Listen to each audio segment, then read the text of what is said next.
Hola con todos, soy el doctor David Villafuerte y hoy voy a hablar sobre la diabetes tipo 2 y la obesidad. La diabetes tipo 2 es el exceso de glucosa en la sangre. También se le conoce como diabetes insulino resistente porque su característica principal es la resistencia a la insulina. Así que la obesidad y la diabetes tipo 2 se relacionan porque en ambas está presente esta condición.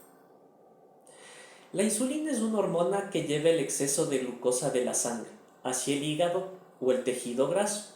Por eso, mientras más insulina producimos, más engordamos. Y en el caso de la diabetes tipo 2 también producimos mucha insulina, pero esta hormona deja de funcionar y no logra reducir ni normalizar los niveles de glucosa en sangre. Así que la obesidad y la diabetes tipo 2 se relacionan porque en ambas hay niveles muy altos de insulina. Por eso, actualmente se conoce que entre el 60 y 90% de personas con diabetes tipo 2 tienen exceso de peso. E incluso algunos autores postulan que la obesidad puede ser la causa de la diabetes.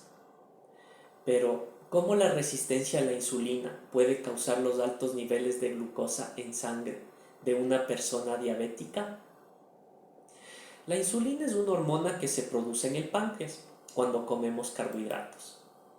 Lo que sucede es que estos se digieren en el intestino y pasan a la circulación sanguínea en forma de azúcares simples, aumentando mucho los niveles de glucosa de la sangre. Sin embargo, el exceso de glucosa en la sangre es tóxico para el organismo, así que para reducir y normalizar estos niveles, el cuerpo produce insulina. Esta es una hormona que lleva el exceso de glucosa de la sangre hacia el hígado y el tejido graso. Sin embargo, aunque la insulina se produce sobre todo cuando comemos carbohidratos, también se produce en menor cantidad cuando comemos proteínas y grasas. Así que cuando comemos mucho y con mucha frecuencia, producimos mucha insulina frecuentemente y esto causa su resistencia. La resistencia a la insulina es una condición en la que el cuerpo produce mucha insulina, pero esta hormona no logra cumplir su función de reducir el exceso de glucosa de la sangre. Es como si el cuerpo se defendería de los altos niveles de insulina ignorando a la hormona o sin permitirle que ejerza su función. Para entender esto podríamos pensar en la insulina como una llave que entra en una cerradura o receptor de insulina y abre una puerta en el hígado o el tejido adiposo para que entre el exceso de glucosa de la sangre. Pero en el caso de la resistencia a la insulina, la cerradura o receptor de hormona deja de funcionar y el exceso de glucosa ya no puede entrar al hígado ni al tejido graso. De esta manera, la glucosa en sangre queda elevada permanentemente. Pero, ¿cuál es la diferencia entre la diabetes y la resistencia a la insulina?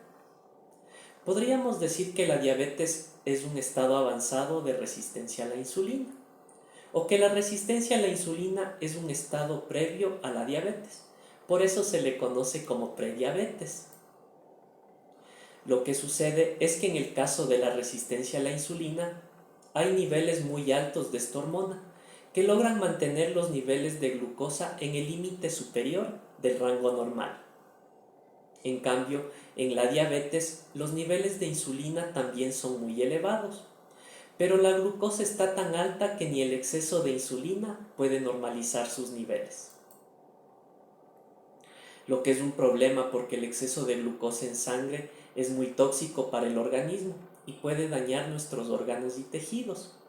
Un ejemplo puede ser el daño renal que produce muy frecuentemente la diabetes, o también el daño de la retina que produce ceguera y también es muy frecuente en las personas diabéticas.